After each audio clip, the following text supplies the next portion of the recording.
L'intelligence artificielle s'apprête à inonder les médias et les contenus. Si je vous parle parfois d'expérience personnelle, c'est volontaire.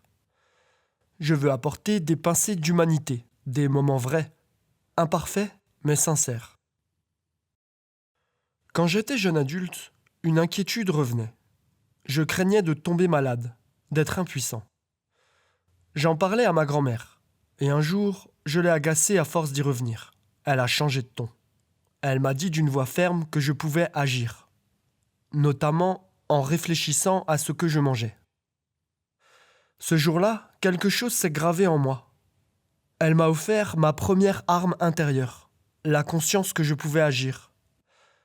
À partir de là, j'ai commencé à réfléchir pour protéger ma santé.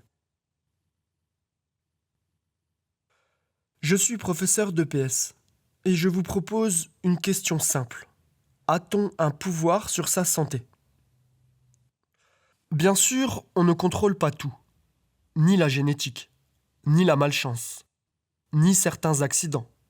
Mais entre ce qu'on ne maîtrise pas et ce qu'on peut choisir, il y a un espace. C'est dans cet espace que réside notre pouvoir.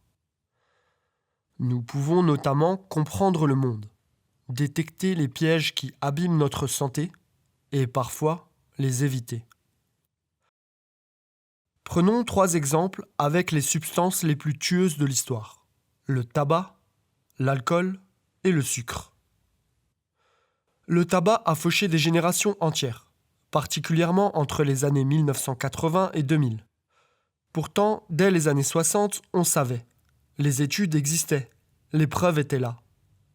Encore fallait-il les voir et agir. Quelques lucides vont se sauver. Ceux qui ont lu des articles, des témoignages ou les chiffres des décès aux États-Unis et qui osent aller à contre-courant. Il y a aussi ceux qui doutent, qui sentent, qui observent le réel, qui perçoivent les dérèglements. Ils agissent sans attendre qu'un expert le leur dise.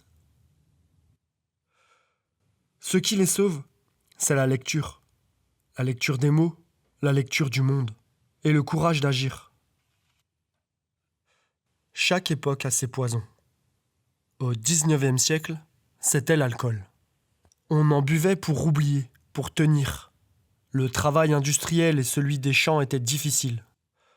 Entre 1870 et 1910, les ravages de l'alcool en Europe furent considérables. L'absinthe rendait fou, détruisait des familles, des artistes, des ouvriers. Mais là aussi, quelques consciences se sont levées. Il y avait des mouvements de pensée qui pouvaient permettre de se protéger de l'alcool. Des médecins hygiénistes prônaient la tempérance, et en 1872 fut fondée la Société française de tempérance. Émile Zola, dans son roman L'Assommoir, paru en 1877, décrivait la lente déchéance d'une femme détruite par la boisson. Dans les campagnes, quelques familles sobres, souvent religieuses ou disciplinées, résistaient. La Suisse fut la première à interdire l'absinthe en 1910, parce qu'un pays, parfois, comprend avant les autres que la lucidité protège. Et aujourd'hui, c'est le sucre, caché partout, dans nos desserts, nos plats, nos boissons. Les industries agroalimentaires du XXe siècle ont ajouté à tout, pour créer du plaisir, de la dépendance et du profit. Le sucre est socialement accepté. Pourtant, il favorise l'obésité, le diabète et les maladies cardiovasculaires. On croit que le sucre apaise, mais c'est une chaleur trompeuse. Une main sur l'épaule qui cache une morsure. Le sucre est une douce caresse qui, en excès, nous ronge comme la rouille. Hier, l'alcool et le tabac. Aujourd'hui, le sucre. Et demain quoi ? Saurons-nous trouver les prochains pièges ? L'intelligence artificielle va-t-elle nous coller encore plus derrière nos écrans, au détriment de notre développement physique, intellectuel et spirituel ? Moi, je vois déjà des vidéos de mes héros générés par l'intelligence artificielle. Et je sais que je vais devoir résister. À chaque période son poison, mais toujours la même méthode. Séduire, puis asservir. À ton avis, le confort technologique est-il la nouvelle servitude du XXIe siècle ? Mais au-delà des substances, il existe d'autres poisons, moins visibles. Je vous propose une réflexion autour de 3 pertes essentielles. La perte du lien à soi, la perte du lien aux autres et la perte du lien à la nature. Beaucoup d'hommes et de femmes ont perdu le lien avec eux-mêmes, non pas par paresse, mais par survie. Notre époque pousse à produire, à gagner, à tenir, à plaire. Parfois, jusqu'à s'y perdre. Certains finissent par agir contre leurs valeurs. Leurs actions ne sont plus alignées avec leurs pensées et leurs valeurs profondes. Ils ne sont plus dans leur axe. Ce désalignement a un coût. Ce décalage entre ce qu'on pense et ce qu'on fait tord l'âme. Les psychologues parlent de dissonance cognitive, ce malaise intérieur qui survient quand nos actes contredisent nos convictions profondes. Cette tension ne reste peut-être pas dans l'esprit. Elle peut activer les mêmes circuits biologiques que le stress, dérégler la sécrétion de cortisol et favoriser l'obésité et le diabète de type 2. Le corps parle quand l'esprit ment. Et si la santé commençait lorsqu'on cessait de se trahir, lorsqu'on agit en accord avec ce qu'on croit juste? Faut-il vraiment troquer la pauvreté financière contre la pauvreté de l'âme? Peut-on bien vieillir lorsqu'on trahit l'enfant qu'il y a en soi? Notre époque se caractérise aussi par une perte de lien avec les autres. Nous sommes très connectés sur nos écrans et pourtant de moins en moins reliés en profondeur. Les sociologues observent une montée de l'individualisme. Chacun cherche à exister, mais souvent en s'éloignant des autres. La vie professionnelle et financière s'est durcie. Chacun doit réussir sa vie, prouver sa valeur, se faire sa place. Dans ce cadre, la solidarité laisse souvent la place à la comparaison. La compétition est très présente au détriment de la coopération. Et comme il faut paraître fort, heureux, stable, beaucoup finissent par porter un masque. Mais ce masque empêche les liens vrais, car il interdit l'authenticité. Les grandes appartenances, religieuses, culturelles, politiques, se sont effritées.